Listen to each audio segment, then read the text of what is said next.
उसको मेरे से ज्यादा पहचानते हैं। उसका नाम आपको तो मुझे पहले ही सावधान कर देना चाहिए था। ये क्या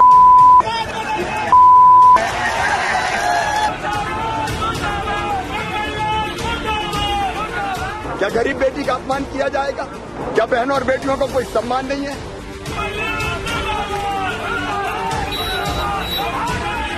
कमलनाथ जी के पैर छूती थी और अपना बड़ा भाई मानती थी कमलनाथ को, पर कमलनाथ ने आज अपनी बहन के सम्मान करने से वो कतरा गए। अपनी बहन की भी धज्जियां उड़ाई उनने। ऐसे कमलनाथ जी से मैं कहती हूँ कि तू इस लायक है ही नहीं। कमलनाथ तो राजनीति करने वे के लायक नंगा। जब तू एक ऐसी महिला से ऐसे बोल सकता है तो तेरी नीयत कितनी खराब होगी। केवल इमरती देवी जी का अपमान नहीं है, ये मध्य प्रदेश देश की बहन और बेटियों का अपमान है। तो विवादित बयान देकर सेल्फ गोल करना कांग्रेस नेताओं की क्या आदत में शुमार हो चुका है, ये सवाल अब खड़ा हो रहा है। कल शशि थरूर के बयान का विवाद अभी थमा भी नहीं था कि मध्य प्रदेश के पूर्व सीएम कमलनाथ बीजेपी नेता इमरती देवी को लेकर आपत्तिजनक बातें कह रहे थे। बीजेपी के निशाने पर अब वो हैं। कमलनाथ के बयान से खफा बीजेपी आज सुबह 10 बजे भोपाल में मौन धरना देने वाली है।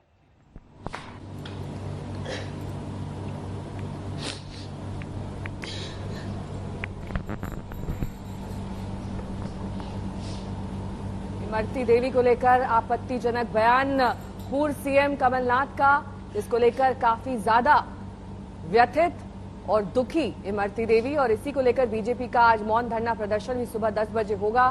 सीएम शिवराज ने कहा है कि महिला का अपमान बर्दाश्त नहीं किया जाएगा। बिल्कुल, उसको मैं चाहती हूं कि सोनिया गांधी से मैं मांगती हूं वे राष्ट्रीय अध्यक्ष के नाते ऐसे कमलनाथ को अपनी पार्टी से हटाएं। और अगर वो मां नहीं है किसी की और वो महिला नन्या, अगर बिन में कोई कुछ भी नन्या तो वो कुछ भी कर रहे हैं, उनकी मर्जी है। लेकिन मैं उनसे हाथ जोड़ के निवेदन करना चाहती हूँ कि सोनिया गांधी, आप भी किसी की माँ हो, आप भी एक महिला हो। अगर आपकी बेटी के बारे में कोई ऐसा कहेगा तो झेल लोगी। ऐसी बात करके मुझे लज्जित किया है, मेरा अपमान किया है। एक ऐसी की महिला का आज अपमान हुआ है सब भरी मंच से। और उनकी खुद की एक महिला खड़ी थी विजय लक्ष्मी साधु, वो भी मंच पर कैसे दोनों हाथों में सर मुंह पे हाथ रख के और बगल को पीठ दे के हंस रही। तो इमरती देवी यहां पर मांग करते हुए कांग्रेस अध्यक्ष सोनिया गांधी से कि वो इस पूरे मामले में एक्शन लें, क्योंकि एक महिला का अपमान हुआ है। इमरती देवी के खिलाफ जो आपत्तिजनक शब्द पूर्व सीएम कमलनाथ ने कहे हैं उस पर एक्शन लेना चाहिए कांग्रेस पार्टी को, ये मांग इमरती देवी की ओर से। वहीं आज जो धरना है उसमें सीएम शिवराज सिंह चौहान, ज्योतिरादित्य सिंधिया शामिल होंगे। ये मौन धरना होगा और कमलनाथ के बयान पर सीएम शिवराज ने कहा है कि महिला के साथ इस तरह का आपत्तिजनक बयान बर्दाश्त नहीं किया जाएगा। ये अपमान है इमरती देवी का और इसे ध्यान में रखते हुए आज विरोध प्रदर्शन बीजेपी का, हालांकि ये मौन धरना होगा। इसके साथ ही आपको ये बता दें कि इमरती देवी ने कहा है कि सोनिया गांधी इस पूरे मामले में संज्ञान लें। ये उसके जैसे नहीं है, क्या उसका नाम उसका नाम लो, आप तो उसको मेरे से ज्यादा पहचानते हैं। चुनावी माहौल में भरी सभा में कमलनाथ के इस आपत्तिजनक बयान ने मध्य प्रदेश की सियासत को एक बार फिर से गर्म कर दिया है। न अपने ओहदे की गरिमा, न महिला का सम्मान, भाषा की मर्यादा भूलते हुए कमलनाथ ने बीजेपी प्रत्याशी इमरती देवी पर आपत्तिजनक टिप्पणी कर डाली। हमारे उम्मीदवार हैं, सरल स्वभाव के, सीधे साधे हैं, ये तो करेंगे। ये उसके जैसे नहीं है, क्या उसका नाम क्या उसका नाम लो, आप तो उसको मेरे से ज्यादा पहचानते हैं। आपको तो मुझे पहले ही सावधान कर देना चाहिए था। ये क्या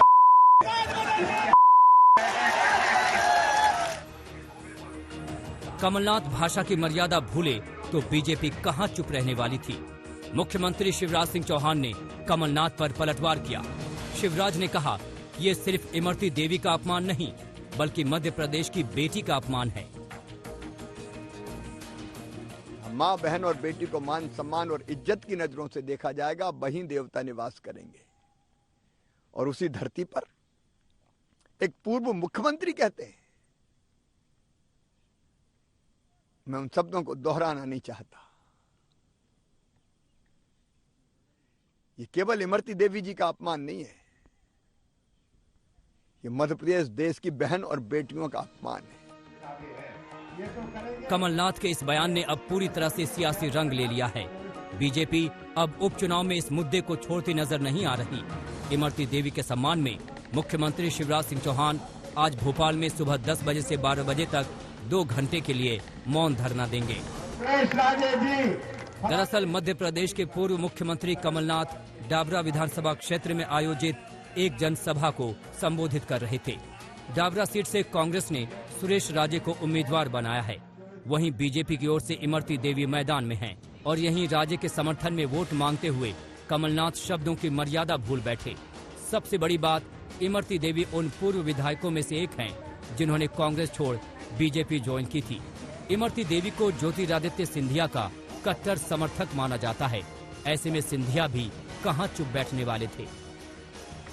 ये सोच है महिलाओं के प्रति। मैं आह्वान करता हूं मध्य प्रदेश की एक एक महिला को कि अपने मान सम्मान के लिए ऊपर उठकर ऐसे पुरुषों को सबक सिखाना और ऐसे दलों को सबक सिखाना हम लोगों का दायित्व और धर्म बनता है। कांग्रेस में कभी महिलाओं का सम्मान नहीं हो सकता जिन शब्दों का उपयोग ऐसे नेता कर रहे हैं। बहरहाल कमलनाथ के इस बयान ने मध्य प्रदेश उपचुनाव में आपसी छींटाकशी में तड़के का काम किया है, जहां बीजेपी ने कांग्रेस को घेरने की पूरी तैयारी कर ली है। ग्वालियर से सर्वेश और इंदौर से धर्मेंद्र के साथ आज तक ब्यूरो।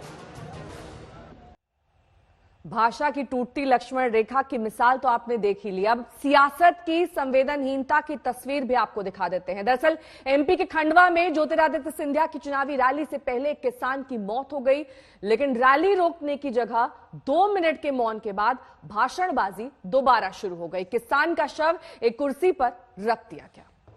नारायण भाई ने, महाराज ने जनता से ये वादे किए थे कि हमारी सरकार बनेगी। सियासत का ये अलहदा चेहरा है। मंच सजा है, नेताओं के भाषण हो रहे हैं, वादे हो रहे हैं, विरोधियों पर शब्दों के बाण चल रहे हैं और इस सब के बीच एक शख्स बेजान कुर्सी पर बैठा है। उसके आसपास की सारी कुर्सियां खाली हैं। ये बुजुर्ग किसान असल में मौत का शिकार हो चुका है। लेकिन पीछे से मंच से नेताओं के धुआंधार भाषण जारी हैं। ये खंडवा की चुनावी सभा बीजेपी के बड़े नेता ज्योतिरादित्य सिंधिया की है। उनकी चुनावी सभा में उनके आने से पहले एक आदिवासी किसान ने दम तोड़ दिया।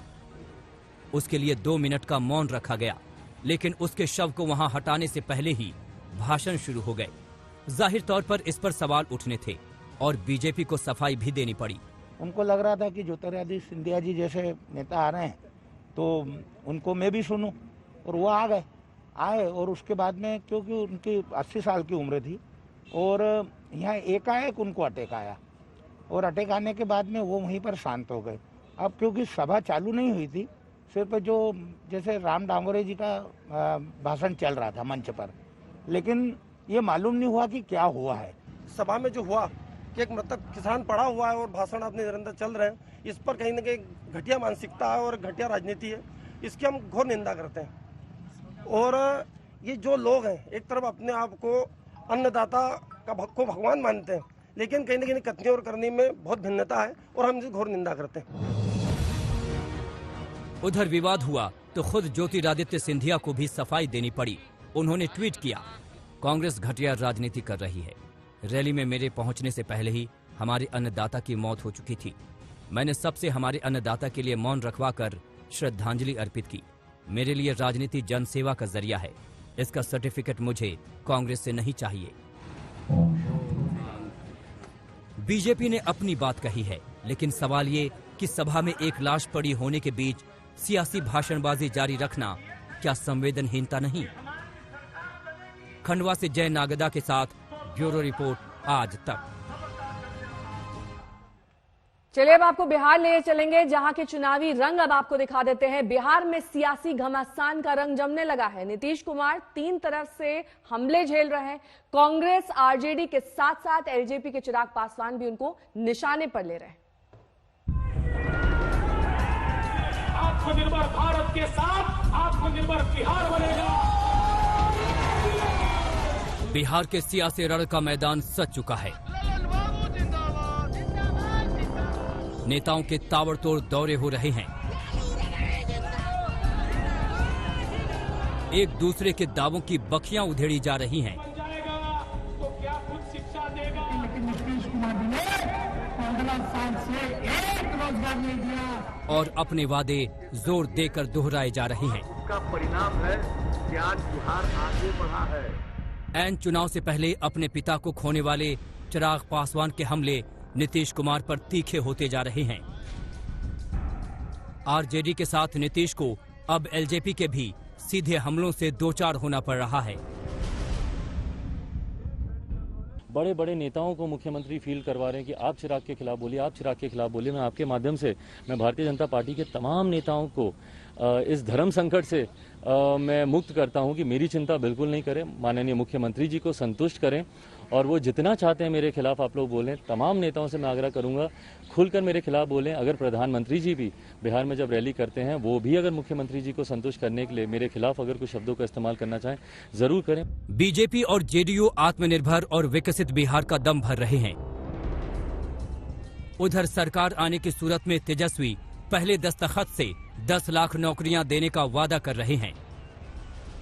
बिहार का बड़ा मुद्दा बेरोजगारी है और तेजस्वी इसी पर नीतीश कुमार की सरकार को सबसे ज्यादा घेर रहे हैं। नीतीश कुमार जी यानी कह रहे हैं, हाथ खड़ा कर दिया कि हम रोजगार नहीं दे सकते, हम बिहार में पलायन नहीं रोक सकते, हम बिहार में उद्योग कारखाने नहीं लगा सकते, हम गरीबी नहीं मिटा सकते, हम भुखमरी नहीं मिटा सकते। नीतीश जी आप थक चुके हैं, आपसे बिहार संभालने वाला नहीं है।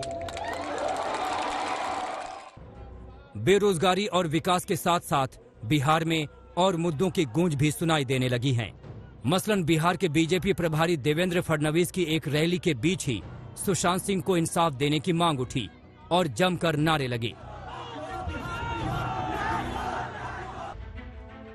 बिहार की जंग अभी और परवान चढ़ेगी। आरोप प्रत्यारोपों का सिलसिला अभी और जोर पकड़ेगा। आखिर ये रण बिहार का है जहां सियासत रग रग में है। मुंगेर से गोविंद कुमार के साथ ब्यूरो रिपोर्ट आज तक। कांग्रेस अध्यक्ष सोनिया गांधी की बात करेंगे। सोनिया गांधी ने केंद्र सरकार पर बड़ा हमला किया है। दरअसल पार्टी की एक बैठक में सोनिया ने कहा कि देश लोकतंत्र अपने सबसे मुश्किल दौर से गुजर रहा है। बैठक में सरकार के खिलाफ प्रदर्शन की पूरी रूपरेखा भी तैयार की गई है। क्योंकि आज देश का लोकतंत्र सबसे कठिन दौर से गुजर रहा। देश में पीड़ित परिवारों की आवाज को दबाया जा रहा है। ये कौन सा राजधर्म है? मगर देश पर आए इन चुनौतियों का सामना करने का नाम ही कांग्रेस संगठन। मुझे पूरा विश्वास है कि आप सब अनुभवी साथी इस कठिन समय में कठोर मेहनत करके देश पर आए इस संकट का मुकाबला करेंगे और मोदी भाजपा सरकार के इन लोकतंत्र और देश विरोधी मंसूबों को कामयाब नहीं होने देंगे। बात अब बलिया गोलीकांड की करेंगे। बलिया गोलीकांड के मुख्य आरोपी धीरेन्द्र प्रताप सिंह को आज कोर्ट में पेश किया जाएगा। इससे पहले धीरेन्द्र प्रताप सिंह को बलिया कोतवाली से जिला अस्पताल में मेडिकल उनका कराया गया। आपको यह बता दें कि कल लखनऊ में धीरेन्द्र को गिरफ्तार किया गया था। 15 अक्टूबर को बलिया के दुर्जनपुर इलाके में हुई गोलीबारी में एक शख्स की जान चली गई थी। रुक करेंगे अगली खबर का। सुशांत की मौत से जुड़े ड्रग्स कांड में कुछ एनसीबी ने एक्टर अर्जुन रामपाल की लिव इन पार्टनर के भाई को गिरफ्तार किया है। उनसे हशीश बरामद किया गया है। एनसीबी से पूछताछ करके आगे की कड़ियों को जोड़ने की कोशिश करेगी।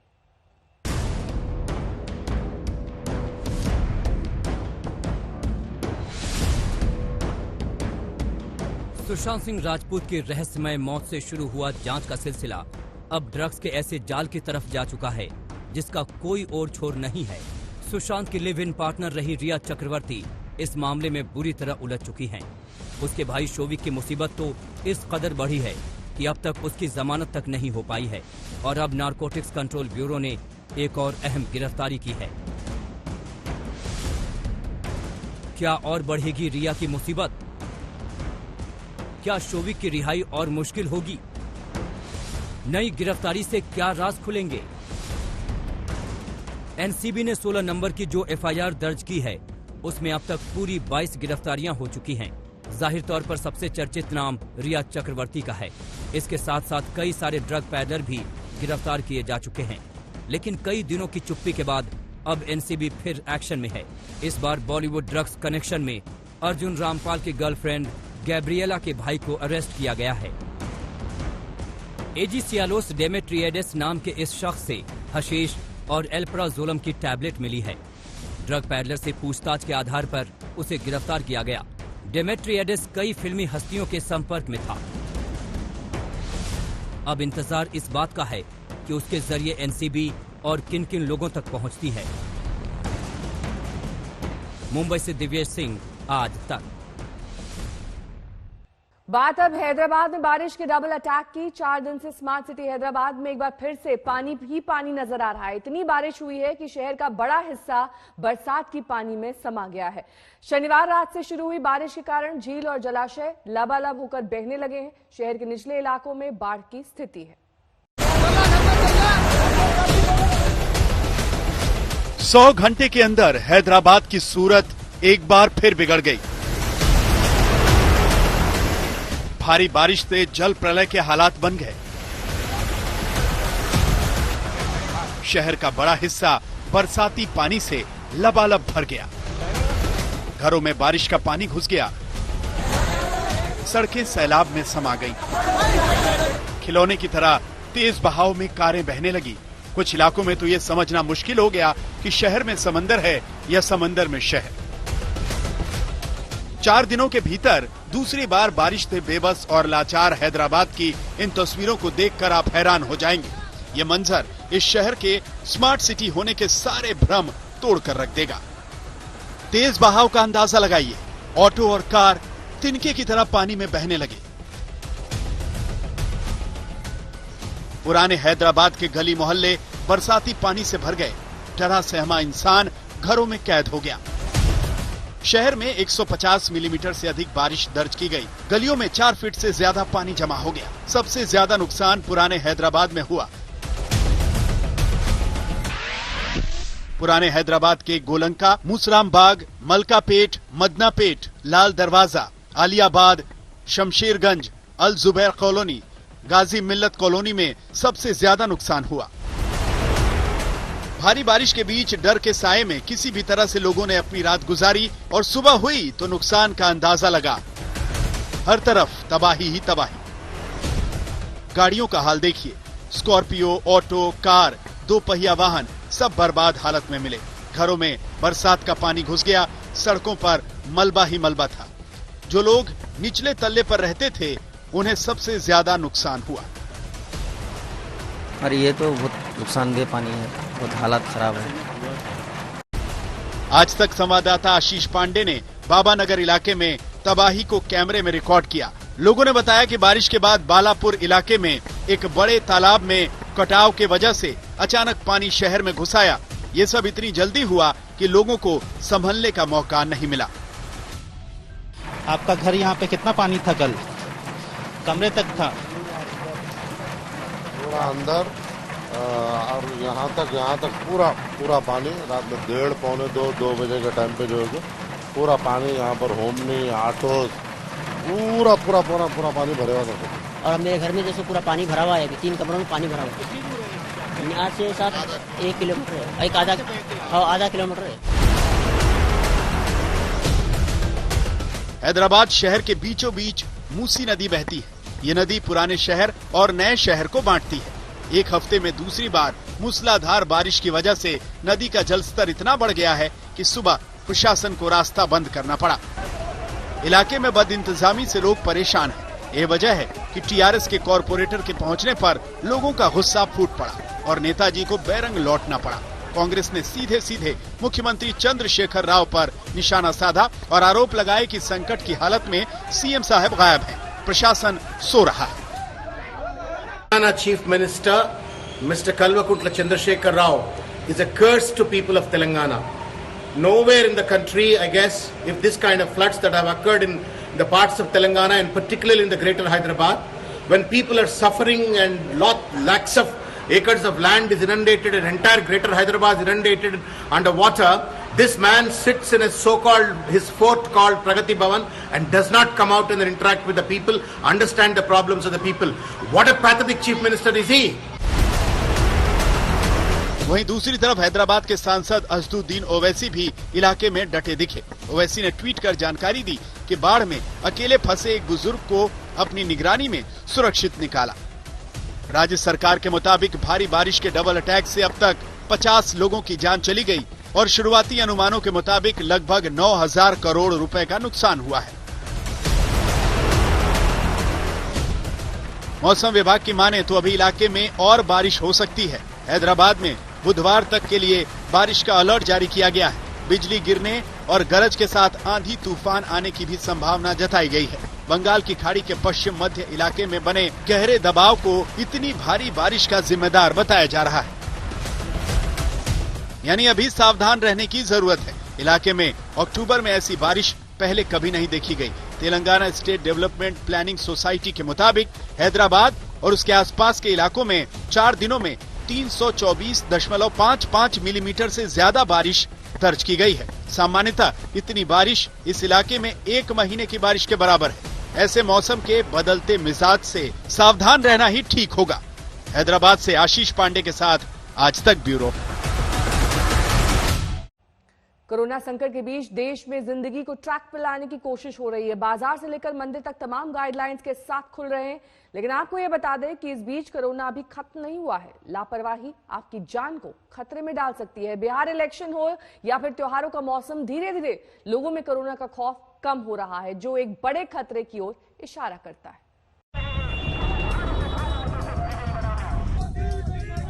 बिहार की चुनावी रैलियों में बेतहाशा भीड़ उमड़ रही है, लेकिन कोरोना खत्म नहीं हुआ है।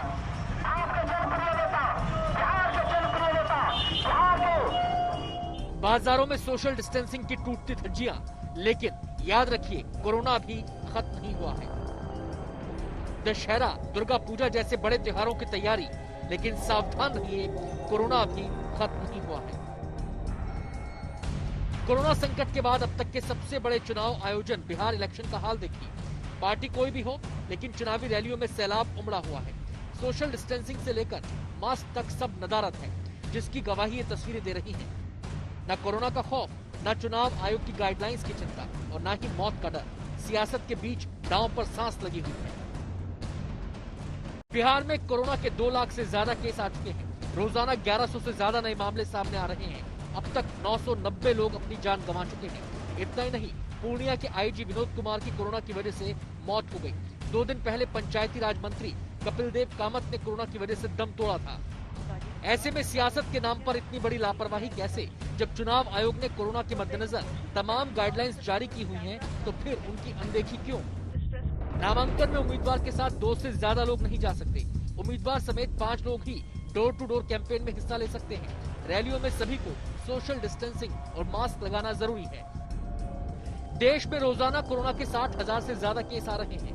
मौत का आंकड़ा कम होने का नाम नहीं ले रहा, लेकिन कोरोना को लेकर लापरवाही हर कहीं देखने को मिल रही है।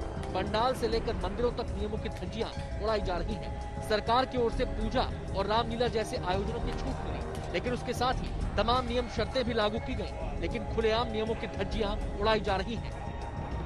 ये लापरवाही उस वक्त हो रही है जब यूरोप में कोरोना की दूसरी लहर तेजी से लौट रही है। कई देशों में दोबारा लॉकडाउन लग रहा है। वहीं भारत के लिए भी कई एक्सपर्ट कोरोना के सर्दियों में बढ़ने की आशंका जता रहे हैं। ऐसे में अपनी जान के साथ खिलवाड़ क्यों? आर्थिक हालात को देखते हुए अनलॉक का दौर जारी है, बाजार खुल गए हैं, लेकिन कोरोना खत्म नहीं हुआ है। ऐसे में सावधानी कोरोना के खिलाफ सबसे बड़ा हथियार है, जिसके साथ लापरवाही काफी महंगी पड़ सकती है। खतरा अभी टला नहीं है। आज तक ब्यूरो। बलिया कांड से जुड़ी एक खबर आ रही है, जहां पर आरोपियों के पक्ष में बयानबाजी करने वाले बीजेपी विधायक सुरेंद्र सिंह की मुसीबत बढ़ गई है। दरअसल आज तक को सूत्रों के हवाले से जानकारी मिली है, जिसके मुताबिक बीजेपी अध्यक्ष जेपी नड्डा ने इस मामले में यूपी बीजेपी अध्यक्ष स्वतंत्र देव सिंह को फटकार लगाई है, उनको फोन किया है। उन्होंने बीजेपी विधायक सुरेंद्र सिंह के व्यवहार को लेकर चेतावनी देते हुए कड़ी आपत्ति जाहिर की है। बताया जा रहा है कि नड्डा ने स्वतंत्र देव सिंह से कहा है कि वो सुरेंद्र सिंह को कारण बताओ नोटिस जारी करें। हिमांशु मिश्रा हमारे संवाददाता इस वक्त तमाम जानकारी के साथ हमारे साथ जुड़ गए हैं। हिमांशु, क्या जानकारी मिल रही है? नेहा, मैं आपको बता दूं कि कल बीजेपी के अध्यक्ष जेपी नड्डा ने जो यूपी बीजेपी के अध्यक्ष हैं स्वतंत्र देव सिंह, उनको फोन किया और उन्होंने अपनी कड़ी नाराजगी और चेतावनी देते साफ साफ कह दिया कि जो विधायक सुरेंद्र सिंह है उनका व्यवहार उचित नहीं है, उनको पार्टी की तरफ से जो है कारण बताओ नोटिस जारी किया जाना चाहिए। जो हमारी जानकारी है उसके मुताबिक सुरेंद्र सिंह को जो है कारण बताओ नोटिस जारी कर दिया गया है और साथ ही साथ ये भी कहा है कि सुरेंद्र सिंह जो है किसी भी प्रकार की जो जांच हो रही है उसमें दखल देने की कोशिश नहीं करें। अगर वो ऐसा करते हैं तो पार्टी की तरफ से उनके खिलाफ कड़ी कार्रवाई की जाएगी, ये पार्टी ने साफ कर दिया। बहुत बहुत शुक्रिया इस तमाम जानकारी के लिए आपका। हिमांशु मिश्रा हमारे संवाददाता जानकारी दे रहे थे किस तरीके से अब इस पूरे मामले में जेपी नड्डा ने स्वयं संज्ञान लिया है। क्या पाकिस्तान के प्रधानमंत्री इमरान खान की उल्टी गिनती शुरू हो चुकी है? कल दरअसल कराची में इमरान सरकार के खिलाफ संयुक्त विपक्ष की विशाल रैली की गई और जमकर हमला बोला गया।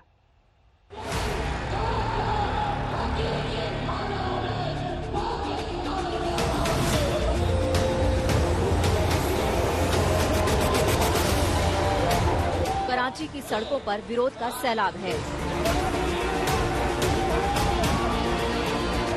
इमरान सरकार के खिलाफ लगभग पूरा विपक्ष लामबंद है। इमरान को सत्ता से बेदखल करने की हुंकार भरी जा रही है।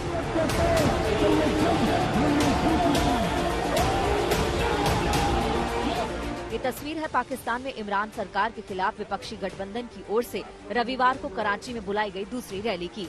इस रैली में जिस तरह से अपार जन सैलाब उमड़ा, उसने यकीनन इमरान खान की आंखों की नींद उड़ा दी होगी।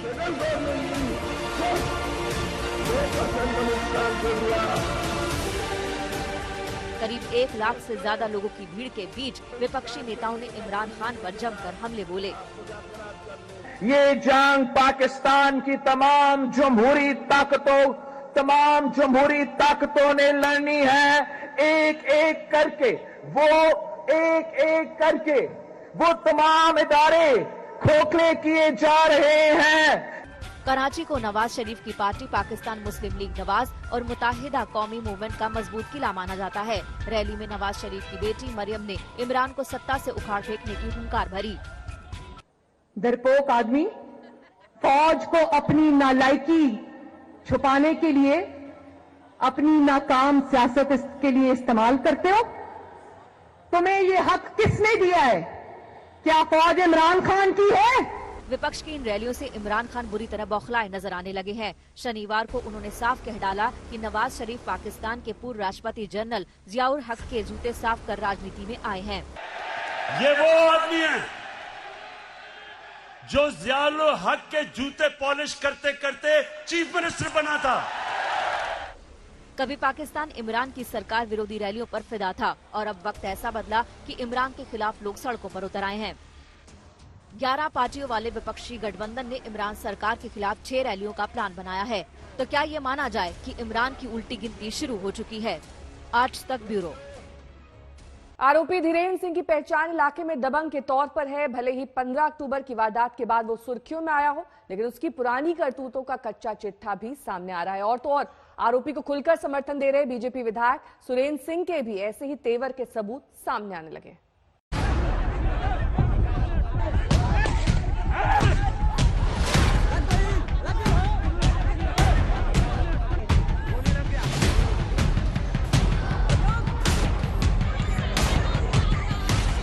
बलिया में 15 अक्टूबर को दिल दहलाने वाला जो मंजर दिखा वो अचानक पैदा नहीं हो गया, बल्कि इसके पीछे दबंगई और नेतागिरी के मेलजोल की नींव है जो बलिया में पिछले कुछ सालों से रखी जा रही थी। जाहिर है अंजाम यही होना था।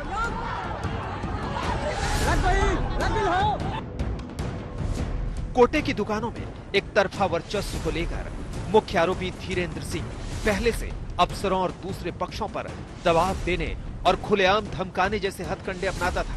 ऐसे ही एक मामले में बलिया के सप्लाई इंस्पेक्टर को उसने फोन पर धमकी दी थी। वो ऑडियो आज तक के हाथ लगा है। अरे इंस्पेक्टर साहब क्या बात है भाई, जगजीवन वाले में क्या हुआ है? एसडीएम साहब से बात करिए, हमको नहीं कुछ करना। एसडीएम साहब से क्या बात करना है? रिपोर्ट तो आपको लगाना था, आपने क्यों नहीं लगाया रिपोर्ट? इससे पहले हनुमानगंज वाले पर नथुनी यादव ने 130-40 आदमी का दिया था, उसमें क्या किया आपने? रिपोर्ट लगाया क्या? किस पे? नथुनी यादव जो हनुमानगंज जो अटैच चल रहा है, वो नथुनी यादव ने पूर्व प्रधान ने दिया था, उसमें क्या किया आपने? रिपोर्ट लगाया क्या? हाँ। कहाँ लगाया? क्या लगाया आपने? निरस्त किया दुकान, सस्पेंड किया? जाके एसडीएम विश्वनाथ प्रसाद वाला जाके देखिए, एसडीएम साहब से पूछिए। ए यादव जी सुनिए, जिस दिन मिल जाएंगे उसी दिन पूछ लेंगे हम। आप जानते नहीं हमको, ठीक है ना? 4 बार विधायक जी के फोन करने के बाद भी आप मोटर गश्त कर रहे हैं। हाँ। सारा नखरा झड़ जाएगा आपका, आप जानते नहीं अभी। इस धमकी की तस्दीक सप्लाई इंस्पेक्टर ने भी की, जो पहले बलिया में ही तैनात थे, अब पास की तहसील में है, लेकिन केस अब भी चल रहा है। जब मैं बलिया में तैनात था 2019 में, मई में उनसे एक दुकान के संबंधीकरण को लेकर कुछ विवाद हुआ था, जिसमें उन्होंने गाली गलौज और धमकी दी थी, जिसके लिए FIR कराए थे। क्या चाहते थे आपसे वो दुकान के बारे में? संबद्ध करा के दूसरे दुकान पे संबद्ध करा के अपना जो भी करना हो तो वहाँ पे संबद्ध हो। जिस पे संबद्ध कराना चाहते थे वो दुकान आरोपी थे, तो इसीलिए हम उस पर नहीं करना चाहते। तो किस तरह की धमकी दी उन्होंने आपको? हमको जान से मारने की धमकी, वो तो ऑडियो में है ही, आप देख।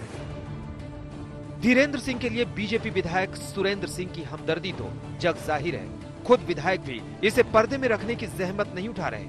भले ही पार्टी की कितनी ही किरकिरी हो, सत्ताधारी पार्टी के विधायक की सरपरस्ती में ही धीरेन्द्र सिंह की दबंगई फली फूली, ये तो समझ आता है। लेकिन उसने तेवर भी अपने सियासी आका सुरेंद्र सिंह से सीखे, इसके भी सबूत सामने आ रहे हैं। बीजेपी विधायक सुरेंद्र सिंह का करीब 1.5 साल पुराना ये ऑडियो सुनिए। प्रणाम सर। हाँ प्रणाम। ऐसे साहब ये बताइए कि किसी काम को आप कई बार कहने पर करते हैं? क्या हो गया सर?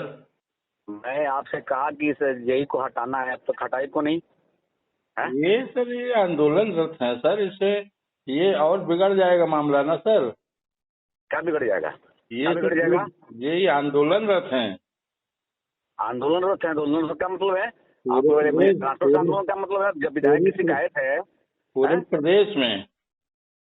पूरे प्रदेश से मतलब हमको नहीं है, हमको भी अपने यहाँ से मतलब है। जब मैं आपको कई बार कह चुका, तो आप इसका मतलब आप चाहते हो कि एकदम बेइज्जत हो जाओगे क्या? तो जिस दिन मिल जाऊंगा, सुन लो एससी, तुम हमारे बारे में जानते नहीं हो। धीरेन्द्र सिंह गिरफ्तार तो हो गया, लेकिन उसका खौफ कम नहीं हुआ है। मृतक का परिवार तो बीजेपी विधायक सुरेंद्र सिंह के खिलाफ कार्रवाई की मांग कर रहा है, जिससे गालीबाज को ताकत मिलती रही है। जो हत्यारा है वो गिरफ्तार कर लिया गया, तो इससे हम लोगों को थोड़ा सा शांति मिला। लेकिन हम लोग इसके साथ ये भी चाहते हैं कि उसको सख्त से सख्त सजा मिले, उसे फांसी की सजा मिले और हमारे परिवार की पूरी सुरक्षा मिले, यही हम लोग चाहते हैं। सरकार से हमको यही है कि हम लोगों के भाई के परिवार के भरण पोषण के लिए एक आदमी को सरकारी नौकरी दिया जाए और 50 लाख रुपया दिया जाए और पूरे घर की सुरक्षा की जाए, ताकि फिर ऐसी कोई वारदात न हो।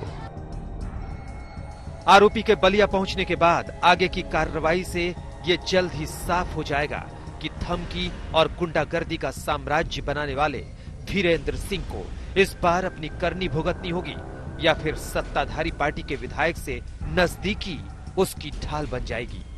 लखनऊ से कुमार अभिषेक और शिवेंद्र श्रीवास्तव के साथ राम प्रताप, बलिया, आज तक।